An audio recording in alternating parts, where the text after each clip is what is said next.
Welcome to Tech Tuesday 42.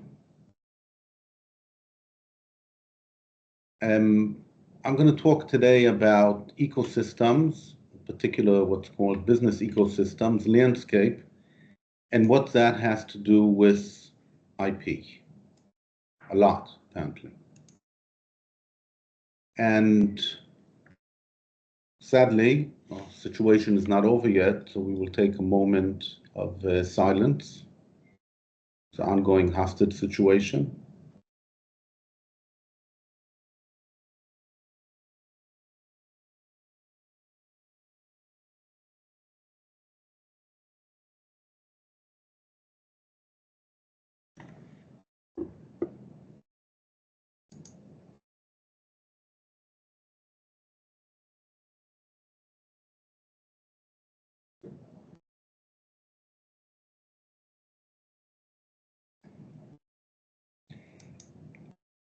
Okay. So the first question is, what is an ecosystem? And I'll point you at the bottom of the page. A lot of what I'm going to talk about today is based on and especially quotes from two articles. The first one is called Towards a Theory of Ecosystems, and that's about business ecosystems. And the second one is a doctoral thesis by, I hope I'm pronouncing the name correctly, Mingjin. And she wrote about intellectual property strategy and ecosystem evolution. And actually, I highly recommend the introduction, which has a very nice exposition of how this came about. And also, she has some very interesting stories about what companies did with and in the ecosystem. Back to the question, what is an ecosystem? So I like this definition. Ecosystems are groups of firms that deal with unique or supermodular complementary rights, and we'll see what that is later, that are non-generic, that requires the creation of a specific structure of relationship and alignment in order to create value. And I'll already tell you, it is exactly this issue of specific structure and relationship where IP comes in. And one of the critical features that this article talks about is that modularity is what enables ecosystem emergence. Now, what is modularity? It basically means that each player, we'll call them in the ecosystem, a company, has its own well-defined boundaries, what it does and what it doesn't do. Okay, so if we think about apples, okay, here's an apple. You have a farmer who grows the apple, and you have somebody else who transports the apple, and you have a supermarket which sells the apple, and you have me who buys the apple and eats it. So each one of us has their own well-defined module. And one of the questions we're going to ask is, what is the difference between an ecosystem and a market? Okay, markets also have companies and they talk to each other and generate value. So one of the important differences that they point out is that in an ecosystem, unlike in a market, the customer chooses a set of producers that are bound together. In other words, it's not like when I buy a telephone, I buy it from one person. It's more like when I buy a telephone package, I have to choose whose telephone, who's going to give me cell service, which apps am I going to have, which subscriptions do I want, what insurance do I want, and they all have to work together. So, having finished with that, the concept of a business ecosystem was supposedly popularized by a guy called Moore, who wrote a book on it. And here's a picture from his book saying what he considers an ecosystem to be. And I want you to notice there's no modules here.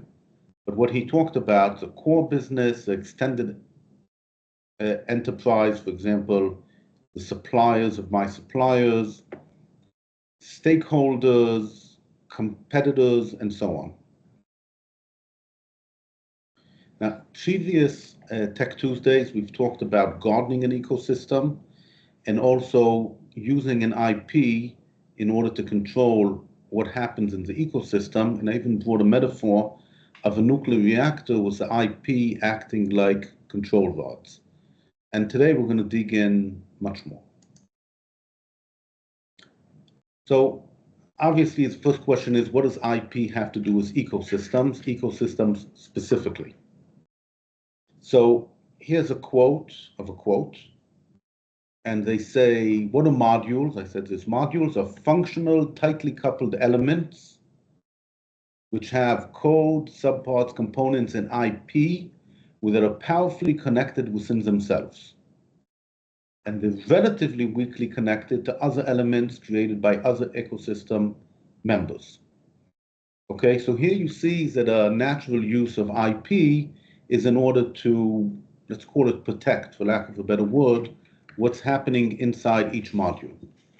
That's not that interesting. More interesting is that IP can be used to police a whole ecosystem, and especially it can help police what's happening between modules. And one of the reasons why IP can do that is because IP has a superpower that you can use it even on people who are not your direct suppliers.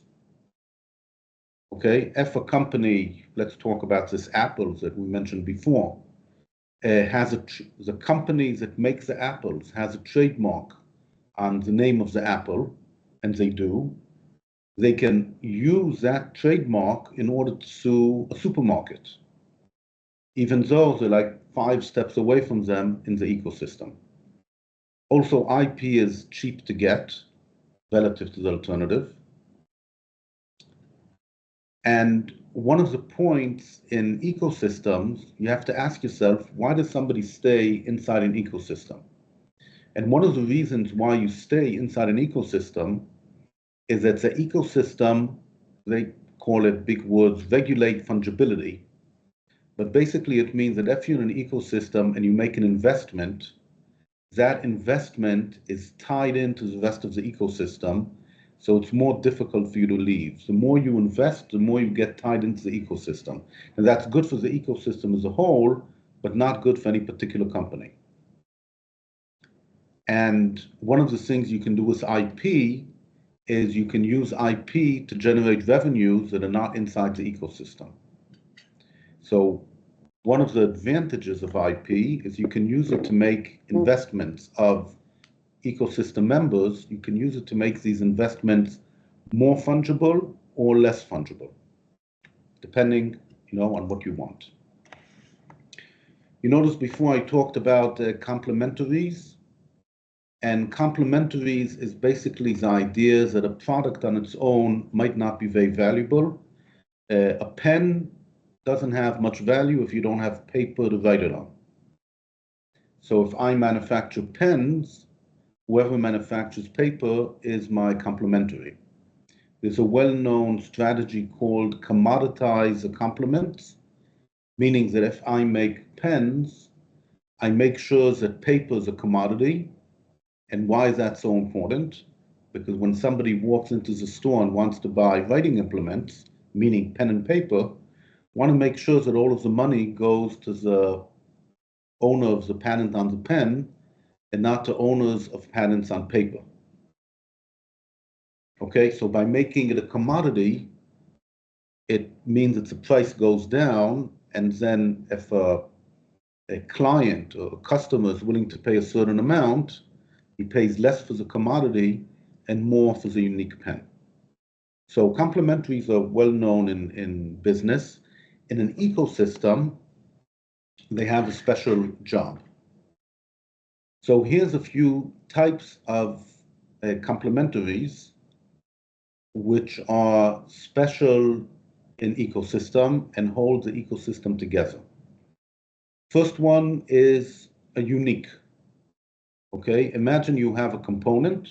I make component A, but component A, let's say I make screens for iPhones. Component A will not work without component B. Component B being the rest of the iPhone. It has no value at all. Supermodular, that's a particular case where if you have more of one component, it makes the second component more valuable. So you see that a lot in network effects. The more apps you have, the more valuable the app store and the telephone. And then there's a generic complementary. Generic complementary means you need it, but it's a commodity. Electricity is a great example. Specific. Component A not only requires component B, but component B has to be customized to match it. So if whoever makes component B does that customization, they have now entrenched themselves more in the ecosystem. These complementaries can be unidirectional or bidirectional, and you can also ask if they're upstream or downstream, where upstream has to do with producing the component, and downstream means the consumption.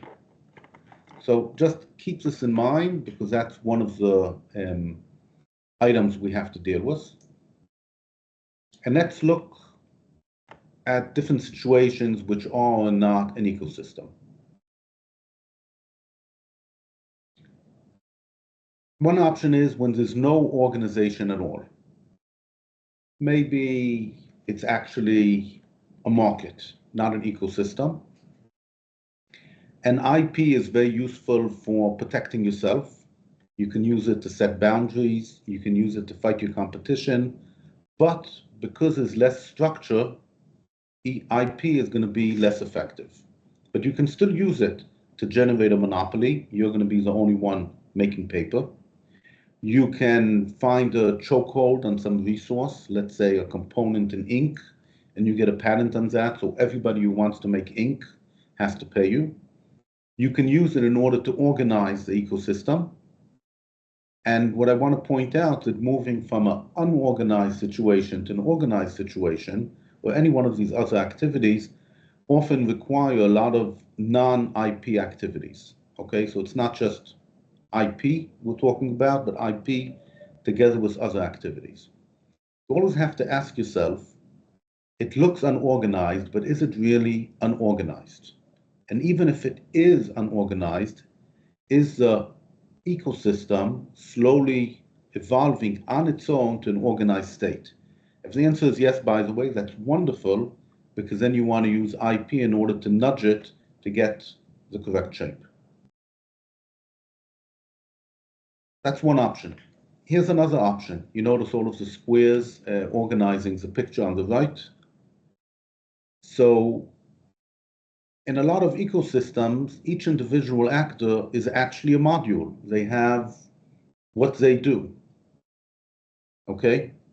I plant trees, you sell apples. And then IP is usually used in order to police the borders or to prevent takeover. I have IP and my unique way of planting apple trees. And if somebody also wants to get into the market and sell planting of apple trees, they'll be infringing my patents. Sometimes people use IP the way it should be, well, partly in order to attack their competitors, in order to weaken them and perhaps get more of a monopoly. And there are also much more sophisticated IP strategies. And this is all in a threefold, market. The problem you have in such an unorganized situation is how do you grow without doing an M&A?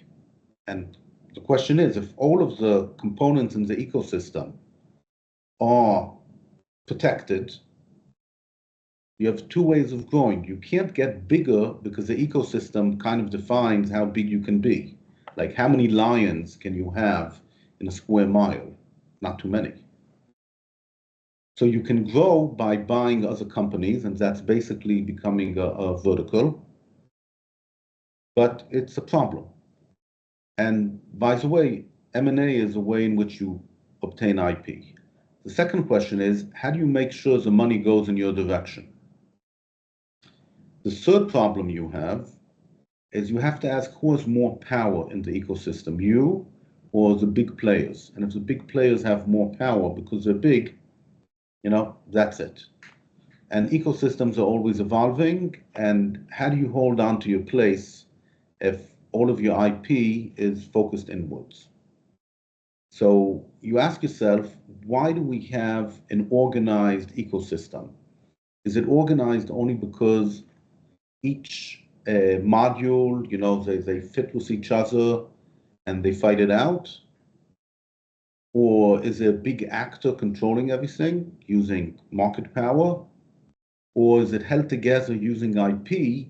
And if it's held together using IP, well, we can always weaken IP and then everything is in play. So that's the second kind of organization. And the third kind of organization I want to bring up is when the ecosystem does include IP between the modules. In other words, not just each module, but IP which controls the relationship. So let's ask, are you part of the leadership of this ecosystem? If you are, the question is your control of the ecosystem safe? Maybe people can ignore your IP or take over your IP. Is your IP actually aligned with whatever it is you're using to control the ecosystem? Are you using the IP in order to give you more authority? So that's if you are part of the leadership. What if you're not part of the leadership and you want to either be part of the leadership or enjoy? So one way is avoiding IP which interferes with you. So you have to identify the IP which is controlling the ecosystem and deal with it. Another way is ecosystems are evolving and the IP which was good yesterday might not be effective today. Most important question you have to ask, doesn't matter where you are, is the organization of the ecosystem driving profits in your direction? And I have here two examples. Example number one is Sun and Java. So Sun invented Java, and it was the most wonderful thing in the world, and a great ecosystem came about, but Sun were unable to monetize it, meaning they were unable to drive profits in their direction. And now we have another example, Apple or Google, doesn't matter which. They definitely have an ecosystem. It's completely orchestrated by them, and they make sure that the profit goes to them. And what's the problem if you do that? Well, you can ask Google and maybe Apple. You can be declared a monopoly and get punished for it. When we get to that problem, it's rich people's problems. So there are a lot of different types of ecosystems, and what I want to suggest is a taxonomy related to the IP aspects of the ecosystem, and from a point of view of a particular module inside the ecosystem. So what I'm showing here is two dimensions. One is who is doing the innovation in the ecosystem for us? And the second dimension is, do we use IP in order to manage the ecosystem as a whole and not just boundaries? And I divide it up into, well, you see for yourself. So ostrich is somebody who does their own innovation and only protect what they're doing. And that really means that they're putting their head in the sand because they have no control over what's happening in the ecosystem, and tomorrow it can disappear, run them over, and so on. Blind monkey is using the ecosystem to do innovation, which is clever, but they're only using the IP for local use, which means they're ignoring a lot of things they could be doing with IP. Bottom right corner, we have what looks like to be a Hulk, and they are looking at themselves and how strong they are and how good they are at innovation, and they use the IP everywhere, But again, it's a very self-centered view because they're not using the ecosystem to help them. And in the upper right corner is a spider. The spider has a web, and it's using the web to draw in innovation and to reach out with its IP to control what happens. So we want to be spiders, if it wasn't clear. Where does IP have impact in an ecosystem? So I gave a list of some places. Obviously, making or remaking or maintaining complementaries, and in particular borders of modules.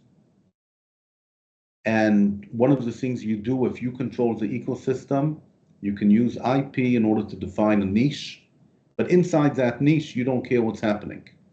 Okay, so if you're a automobile company and there's a niche of automobile air conditioners, you don't care who's making the air conditioners. And in fact, it's good for you as an automobile company to encourage a lot of turnover due to innovation in order to lower the costs and improve the quality.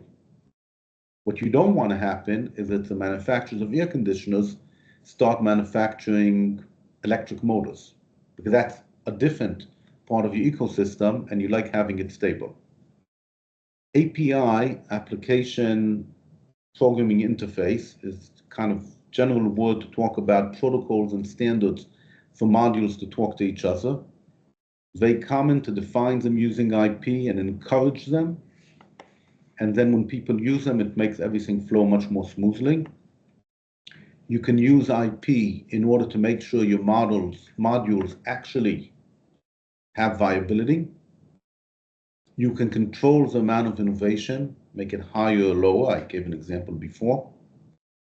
Most important, you can use it to control the flow of profit, the flow of knowledge, and the flow of intellectual property rights, which are three different things. Of course, they affect each other, but all of them can be controlled using IP in an ecosystem. You can use IP, I'm going to call it soft power, even though it's not completely soft, because it helps set standards and helps encourage people not to leave the setup that there is. If you're familiar with the concept of Nash equilibrium, in a Nash equilibrium, you have several players playing a game, and they all make a choice to be in the Nash equilibrium. And if any individual one of them decides to leave the Nash equilibrium, they get damaged by it. Now, I want to make it clear, ecosystems are not always the best solution. So sometimes you use IP in order to take an ecosystem and make it into a vertical value chain. And last but not least, temperature control. There's things that you can do with IP in a general, vague way of making things more exciting or calmer. If you do licensing, people are just going to take the license. You can encourage open source. You can have more innovation. You can do litigation or quality enforcement or FUD, fear, uncertainty, and doubt. All of those are likely to make the members of the ecosystem less adventurous. And you can do it in different parts of the ecosystem as you desire. So before we talk about other players, one of the key actors in the ecosystem is an orchestrator. And this is a quote, okay? So the orchestrator is one of the players which is controlling what happens in the ecosystem. There's a whole list of things that orchestrator does. So that is arguably the key actor in an ecosystem, because that actor decides if it's going to be an ecosystem or not. Maybe just as important is, let's call it player, which is another one of the individual actors in the ecosystem. But usually a player, or sometimes, is being played, in other words, getting taken advantage of, or even suppressed so that they don't, make waves. Copying from biology, there's something called a keystone species. It's a part of the ecosystem without which the ecosystem falls apart. If we think about airplanes, without airplane engines, the whole thing falls apart. So the critical actors, and the question we ask is IP people, are they getting as much as they could have profit-wise out of the ecosystem? And we have a customer, and sometimes we have a regulator, and last but not least, we have a disruptor. So does a disruptor want to just take over part of the ecosystem? Does he want to change the ecosystem? Probably the latter. Now, IP can be a tool that this disruptor uses, or IP can be what ends a disruption. One more player, and I'm emphasizing it for the negative, the actors in an ecosystem are kind of tied into their job. But sometimes you have an actor which is not tied into a particular ecosystem or can be in multiple ecosystems. And the minute you have an actor who's in multiple ecosystems, a lot of the mechanisms you use in order to force them to do something are much weaker because they can always take their business to a different ecosystem. Somebody making air conditioners for cars can't go anywhere. But if you're a company that makes air conditioners for cars, motorcycles, trucks, and private houses, you're much less tied into the ecosystem.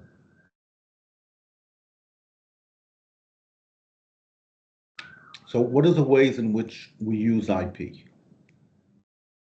So Mingjin notes that you really have two things you can do. One is you can align our IP strategy to the existing ecosystem. And the other thing you can do is you can use the IP in order to modify the ecosystem. Whichever one you're doing, we're asking, who are you using the IP against? Who are you using it for? Are you using it to increase the regulation or to decrease the regulation? I don't mean, government regulation inside the ecosystem. And when I say IP, I mean, any IP activity, including patent invalidation, publication, and so on. One of the ways you can use IP is to bring people from outside the ecosystem into the ecosystem and apply forces. And ecosystems can last longer than any particular player. So it could definitely be the case that your IP will have value even after you don't exist anymore. We'll give now a few business uses for IP in an ecosystem, but I have a cute list here: nurturing, maintaining, orchestrating, or penetrating, or perhaps protecting the ecosystem from internal or external enemies.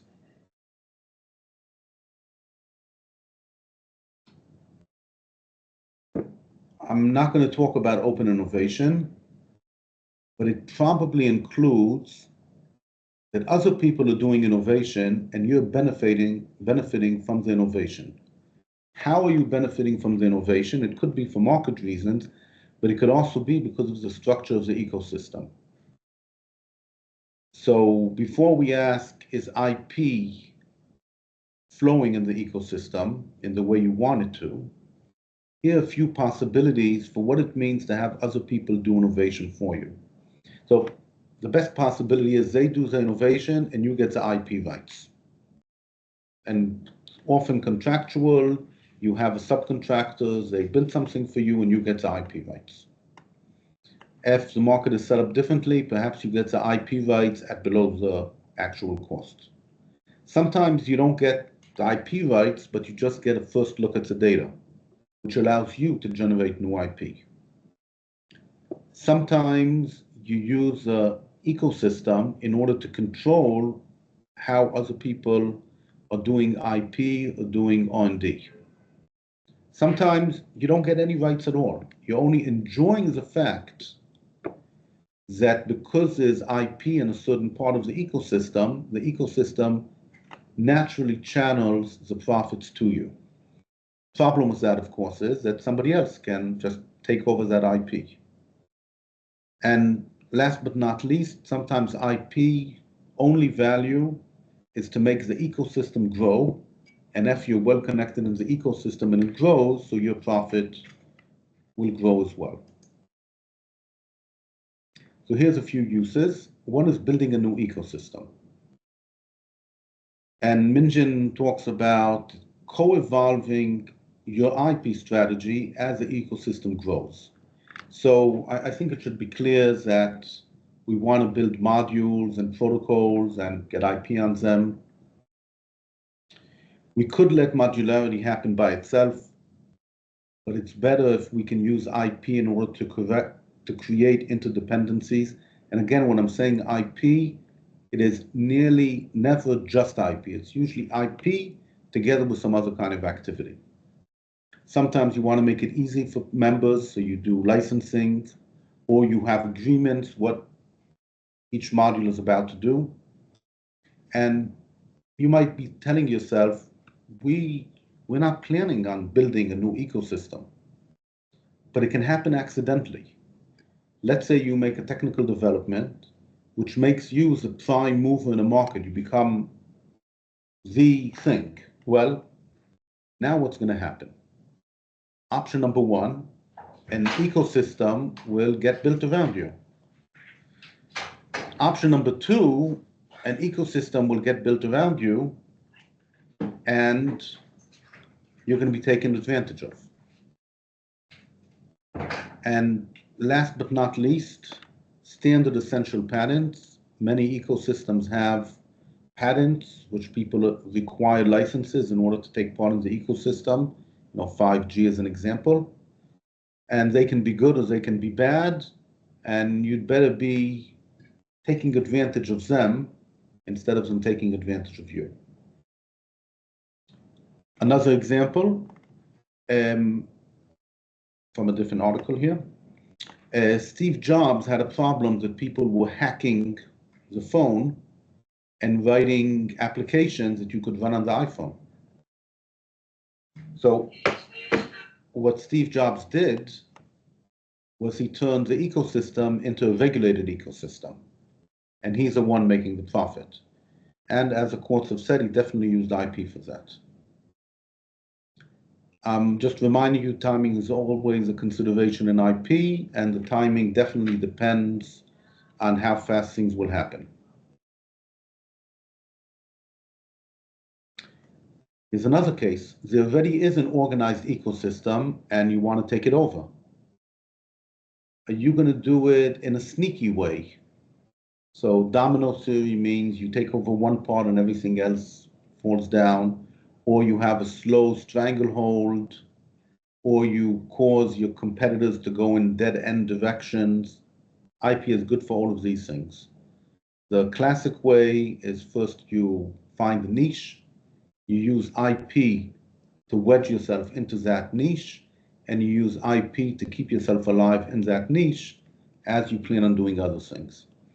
If you plan on having a frontal attack against big players, they're going to fight you with every tool possible, including IP. So you have to be prepared.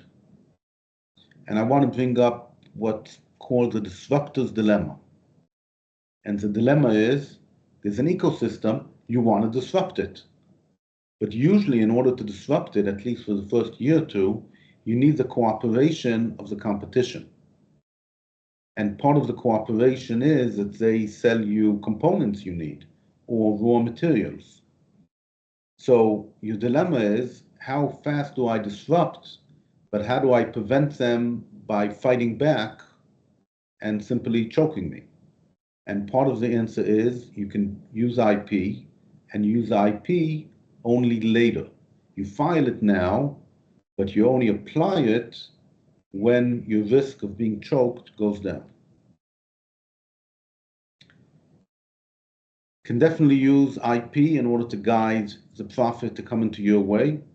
And I'll just point out this possibility.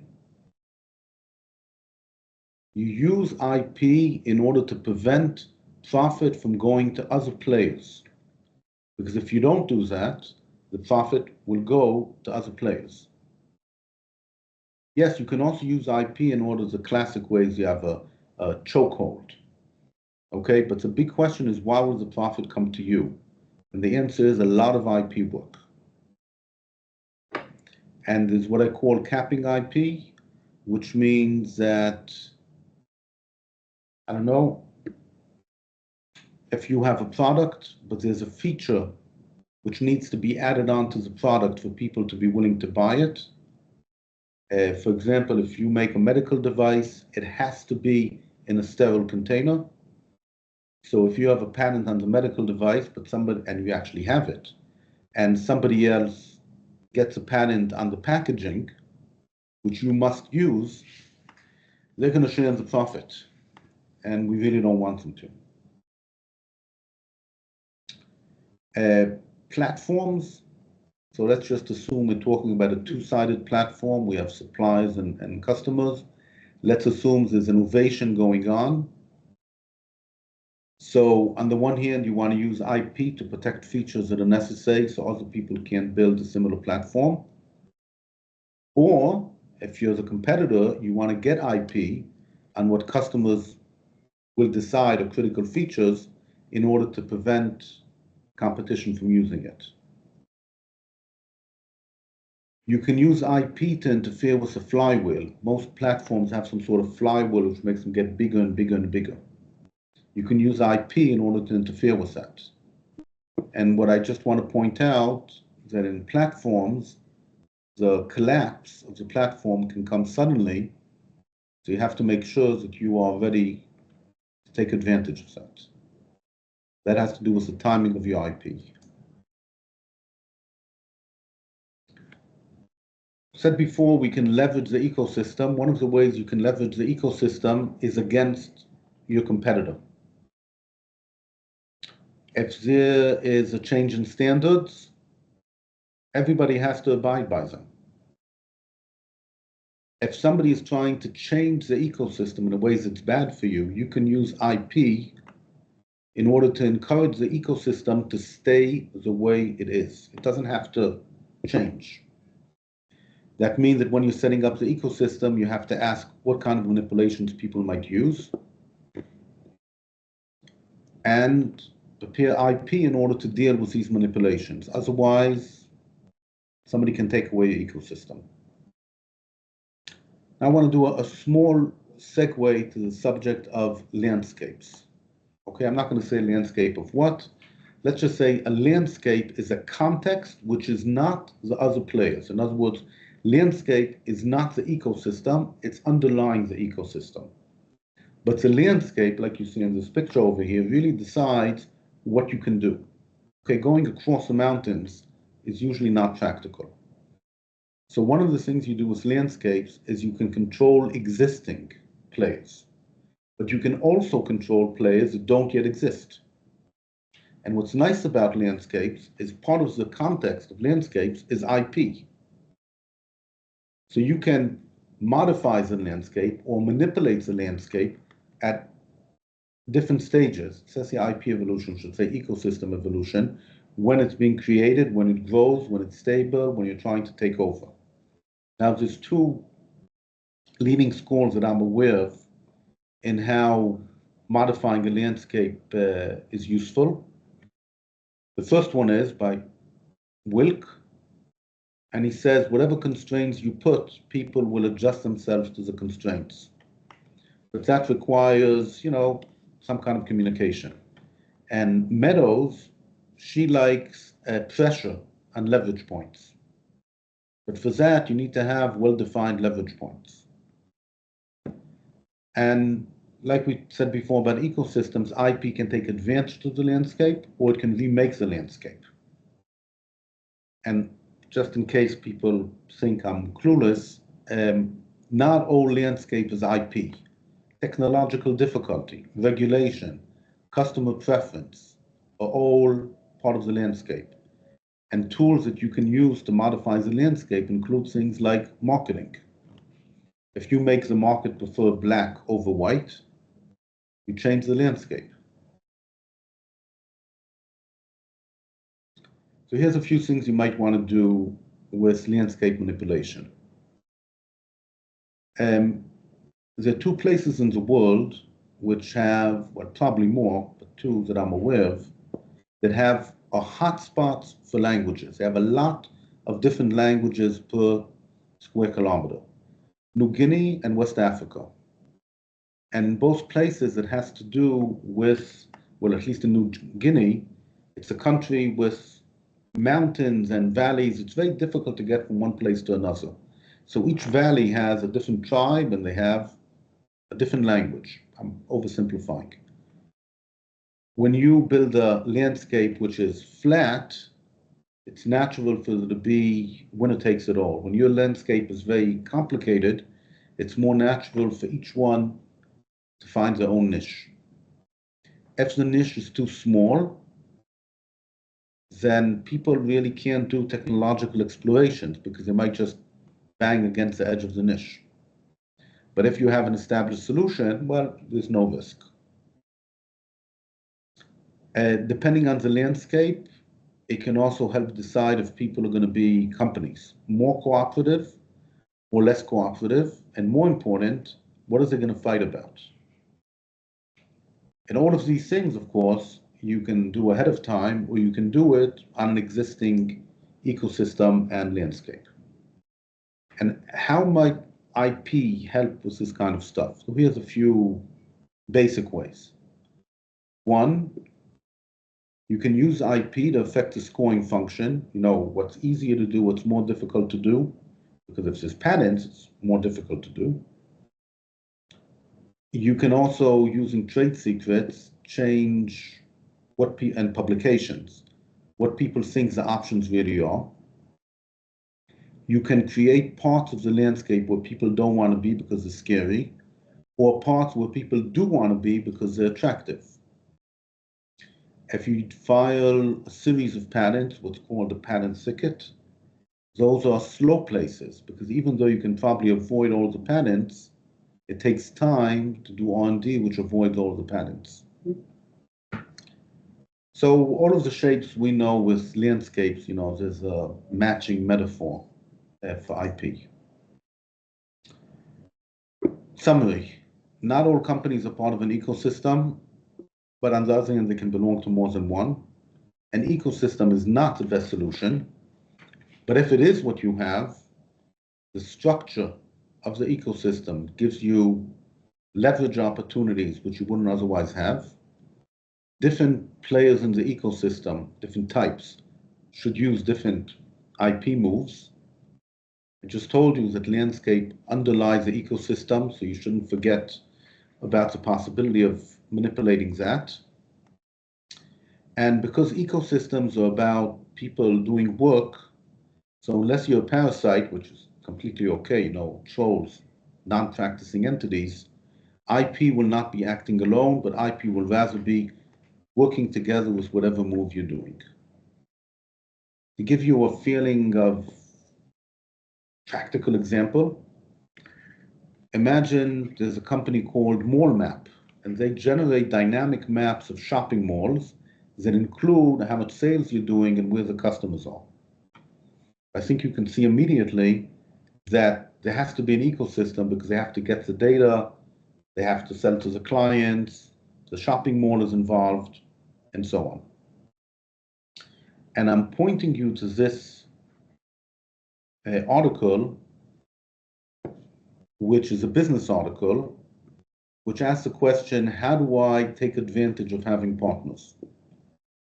And the question to us IP people is, how do I use IP in order to help me successfully harness the power of partners?